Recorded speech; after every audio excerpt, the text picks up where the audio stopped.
What's up, everybody? Full Draw Friday number 91 coming at you on a Saturday. It's just me this week, as you guys can see. Austin is not here. We were supposed to record together, I think, Wednesday or Thursday, and he ended up having a nice buck show up on camera, so he was getting out after him, and we kind of pushed things off. He ended up killing that deer that night, so that's a plus. I'll wait to let him tell you guys that story, but it was a hammer. You can go see it. We shared it on our page, but it's also on his Tactical Approach Outdoors on Facebook and Instagram. You guys can go see that deer. It was a Kansas stud for sure, but it meant we didn't get to record together. So it's just me this week. Like I said on one of the deer season dailies, I wanted to make sure and get one out because this is leading into the best week of the year. It is November 1st. The Friday episode, this should have been Halloween, but since we're late today, it is November 1st, and that, as we all know, kicks off the best month of the season. As a bow hunter, as a deer hunter, for whitetails, it is unbeatable, the month of November. The experiences you can have in the woods, everything about it, from the scenery, the leaves are changed, they're starting to fall a little bit, or quite a bit, actually. The buck's chasing does, out cruising. A mature buck cruising a ridge top on a cool, frosty morning is like stuff that we all dream of as deer hunters, and this is the month where that happens. So, as you guys can tell, I'm excited about it being November. And that also brings with it, of course, the rut, and that's what November is all about, right? It's the rut. That's why it's so good. It can also be really bad at times. If you're not in the deer, you're not in the deer during the rut. I mean, that's part of it. There's going to be days where you sit there and don't see anything and you wonder what happened. There's going to be other days where you sit there and you think you see every deer within 2 miles of where you're at. But the first phase of the rut is what I'm going to talk about on this episode. And just like we did the pre-rut, you can break the rut down into phases. And we'll probably try to do that over the next few Full Draw Fridays. Since we're hitting this like 1st of November, it's going to work out pretty well because these phases are usually like 7 to 10 days. 5 to 7, 7 to 10, just depending on the year. Peak rut is going to be the middle of the month, so that's a phase in its own. I'd say that's more like the second phase or the end of the second phase, beginning of the third phase of the rut. But the first phase is one of the better times to be out there. And that is because of what the bucks are doing. Right now, the mature bucks are fully seeking estrus does. So they may have already been with the very early does. We talked about that on, I think last episode. Those mature bucks will seek out and find those mature does that come in first.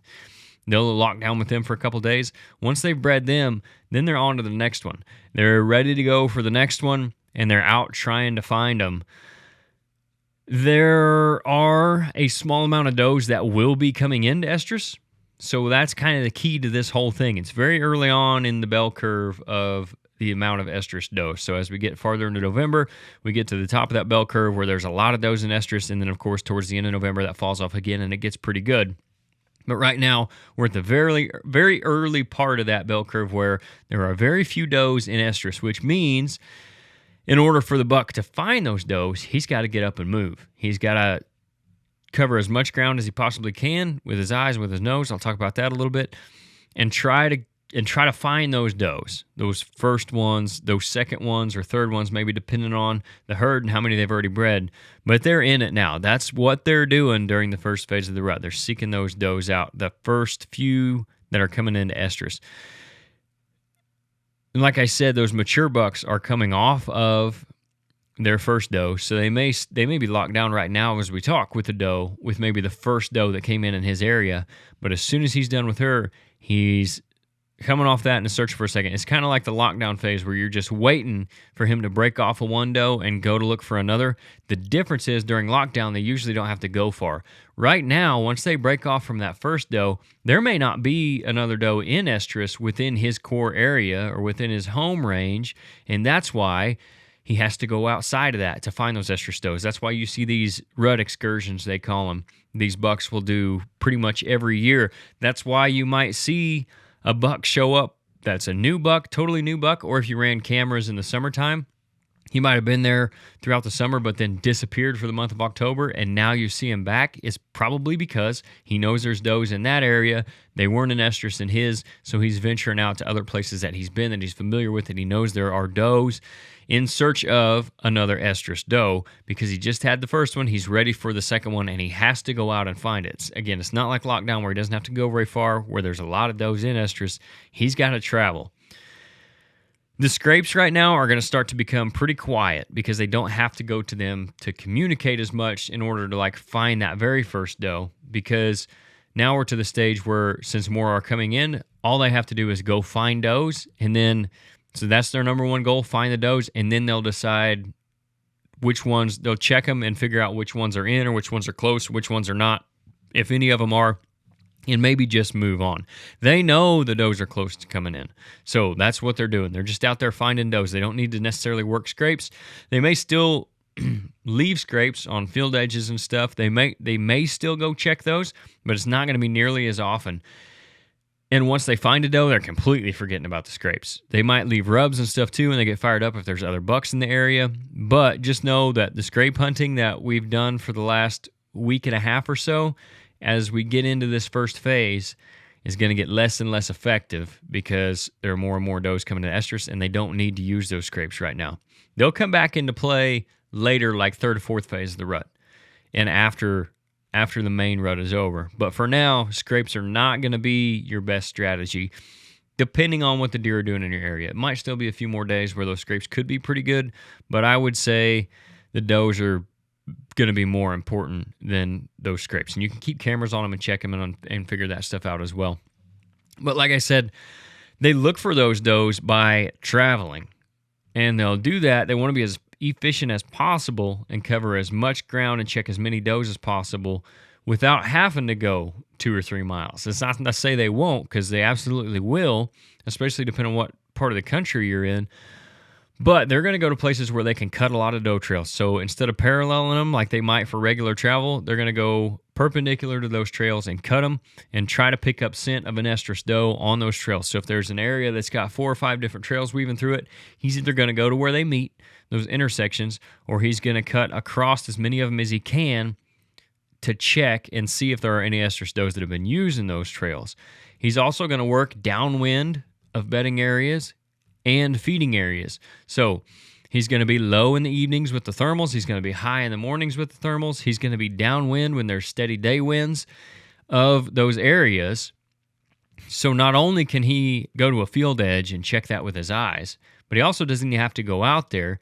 He doesn't necessarily even have to see anything if he can get downwind to that area and check it with his nose. And then again, he's just trying to be as efficient as possible. So he might come up to a big ag field and stop and look it over, and if he can see across the whole thing and there's no does, he's going to move on. If he can't see across the whole thing, this is why we like partitions in bigger food plots, he's going to go check those edges and look for those doe trails. He's going to use his nose where he can't use his eyes. He's going to use his eyes where he can't necessarily use his nose. So it's a combination of things depending on where he's at, but trying to be as efficient as possible again. So how do you find them? Right, so that's what they're doing. They're looking for the does. That's kind of how they're doing it. How do you find them? Well, you do the same thing that they're doing. Hunt the does. You know as well as that buck does where the does are in your area. Say if you've got 3 or 4 places to hunt, you know which one's holding more does. You know which one has the more mature does. That's where you need to be. You need to be around where they feed for the evening hunts, and you need to be around where they bed for the morning hunts. Yes, you can flip-flop that and still have some success, but does for right now are still going to be on their normal patterns of feed in the evening and then go back to bed and feed at night and go back to bed in the morning. So the bucks know that, so that's what they're going to be doing as well. So you got to get around where those does are feeding. You don't necessarily have to be over the field or over the food plot, but if you're close to it, you're going to be in good shape. If you have, like where I'm going in the morning, is kind of a little bit of best of both worlds. I've got little micro food plots next to doe bedding. So I can actually kind of hunt both of those. They're not going to be out there in the middle of the night, but the does will hit those little food plots on their way back to bed, just like they do on their way out to the ag fields. And the bucks know that, and they're going to go check those because, again, he can be efficient in checking food source and bedding at the same time. So if you got that going for you, that's a good place to be as well. Also, we all know funnels and pinch points for the rut, right? It's not just any funnel and it's not just any pinch, though. So if you guys don't know, that's basically just where some kind of terrain feature, whether it's timber or a ridge system or a draw or a river or a creek or a big ravine, whatever it is, really subverts movement down into a narrow area, right? So think of where two blocks of timber come together at the corners. That would be a good pinch point. Or where a big block of timber narrows down at the end around a river or a creek and then opens back up, a funnel. It looks like a funnel on a map, right? It funnels movement, it pinches down movement into one area. But again, it's not just any of those. They have to be areas where there are deer. It has to be areas that maybe were okay throughout the year, but the rut's just going to make them better, right? So you can't just go sit one funnel in an area that has 15 of them and spend a ton of time there and for sure have success. There is an aspect of that where if you're out there, the more you're out there, the better your chances are going to be. But the more you're in good spots, you're really going to raise your odds. So try to find those funnels and pinches that are using, that produce year over year. If you have one that was good last year, it's probably going to be good again this year. If your cameras are telling you that there's does in this area and you know they're working through this one particular spot, that's where you're going to want to be. The reason those are so good is because the bucks are moving more. It's not like this is the only time of year they use those spots. So if you've got a camera up in one of these areas and he's been using it at night or right around daylight, now is when he's going to use that thing at daylight, because it's the same travel corridors that he's normally using, because he's going from place to place. He's checking for does now, so he's got to move even more. He's still going to use those same places. He's just going to do it in the daylight now. So that's why funnels and pinches are so productive during the rut, is because he's using them in the daylight. Also, kind of going along with that, hunt your best stands. So if you've been staying out of them all year, I didn't hunt the south part of the cabin until yesterday evening. That was my first hunt on the south side of the cabin. I just kind of been saving it. It's usually one of my better spots for November, well, really Halloween through November 15th to gun season. So I try to save it for that time. There's usually, unless I got something on camera that tells me otherwise, and I didn't this year. So if you've been doing that, now is the time to go in your best spots. Or maybe you had something on camera, you went in there after them a couple times, it didn't work out, and you've been staying out of there, crash in on those best spots right now. Where there are deer, where those spots are good, the rut is only going to make them better, right? If there's still deer in that area at that given time, the rut's going to make them better. It's not going to magically make a bad spot a good spot, but it will make a good spot a really good spot, and it will improve like a great spot into one where you're really going to have a chance of killing a good buck, right? That's kind of the effect of the rut on these places. So if you've got your best stands that you've been waiting to hunt, now's the time to get out there and hunt them, especially this weekend with this weather that we got going on. Another tool to use right now, we talk about it a lot, is trail cameras. Check those cameras. You don't have to go in a whole bunch if you're using SD card cameras. Still try to not be so intrusive, because you don't want to run the does off right now. We're not to the point where things are running so crazy that they kind of don't care. You're still hunting the doe's normal pattern, so you don't want to disrupt that. If you already know where they are, there's no reason to go in and bust them out. But especially if you got cell cameras or an easy to get to SD card camera, check those things. Especially cell cameras, check them daily, check them every few hours. That way you know if there's a hot doe in that area. So this time of year, to save battery through October, I'll usually do like 1 or 2 times a day uploads from my cell cameras. Right now, I'm either on every 2 hours, so 12 times a day, or I'm on instant. Especially if I've got solar panels, I'm on instant for sure. But those are the 2 things I'm going with right now. That way I can get almost up to the minute, up to the every couple hours at least, data to know and kind of make decisions on which spot I need to go to. Because if I see a doe with a buck following her, or if I see a doe go by that camera and 2 minutes later, here comes a little buck, and 3 minutes later, here comes another little buck, and then comes a bigger buck, I know she's probably an estrus. I know I need to get to that spot. It's not like a lot of the year where when you get one on camera, you're already kind of a step behind. You still are, in a way, a step behind, because if you'd have been there, maybe you could have killed him instead of just getting a picture of him. But a lot of times, these bucks will be on these does, And if it's a local doe, she'll want to stay around as long as possible. So he'll hang out with that doe for a few days. If he finds a hot doe, he might spend a week in there. He might be with her, and then another one might come in, and he moves to the next one right in that area because, again, he doesn't have to move very far. He doesn't want to move very far if he doesn't have to. So if you see a hot doe in the area, go in and hunt that spot. If you got a good wind for it, absolutely get in there and go after it. That is one of the best uses for trail cameras, in my opinion. Yeah, they're great for inventory. They're great for maybe targeting a buck early season or knowing kind of what is around if you can confirm it with pictures. But I think, especially cell cameras, their best utilization is during the rut, seeing when you have a hot doe in your hunting area. Because when you got that, you're going to be in it in the rut. When you don't have that, it's going to be those slow days that we're talking about. And that's why you go where the deer tell you to go.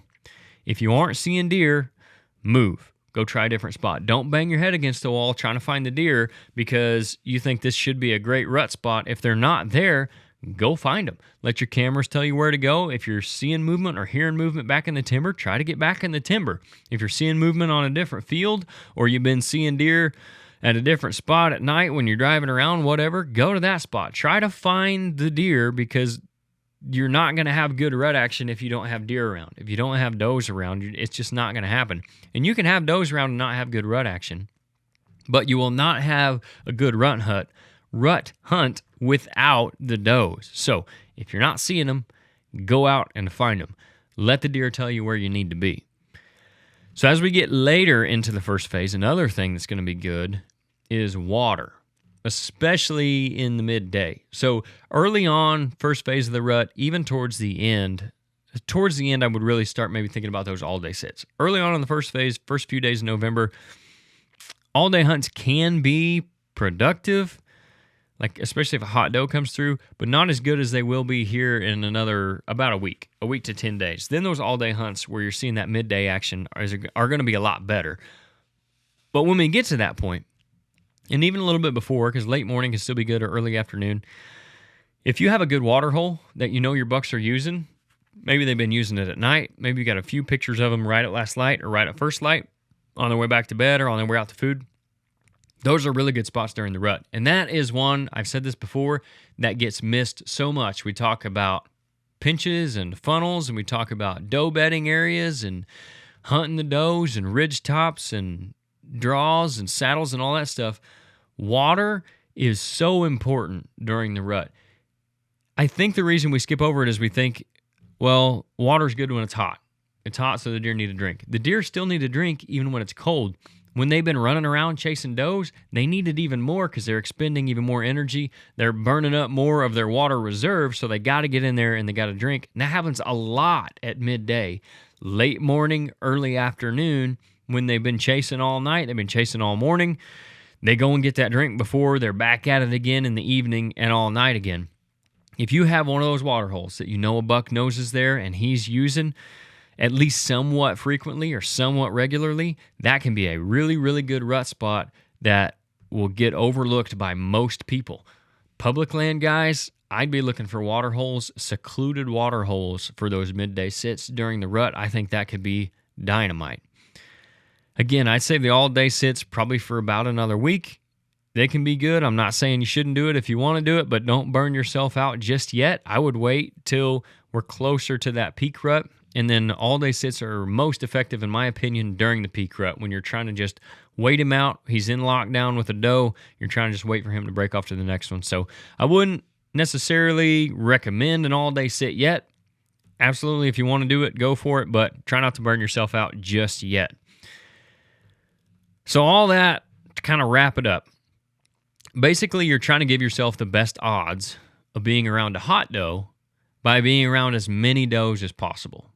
So wherever you have the most does congregating in the evenings, wherever you have the most on camera, wherever you have the best doe bedding, wherever their best travel route is between the two, that's where you need to be, because the more does you're around, the more likely one of them is to come into estrus and then bring a buck by your stand.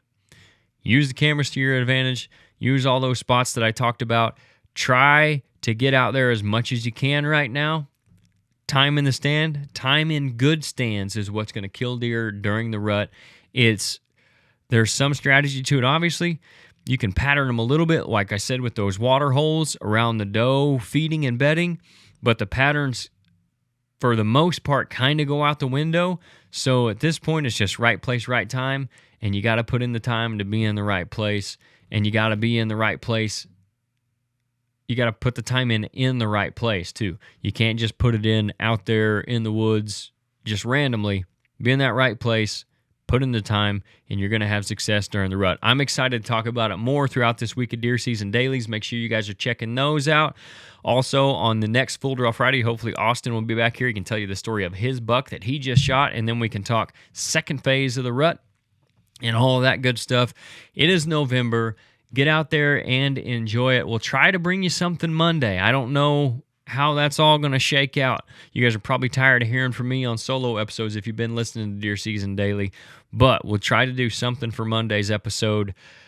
If not, I'll catch you Monday morning for Deer Season Daily. Appreciate you guys tuning in, and I'll see you then.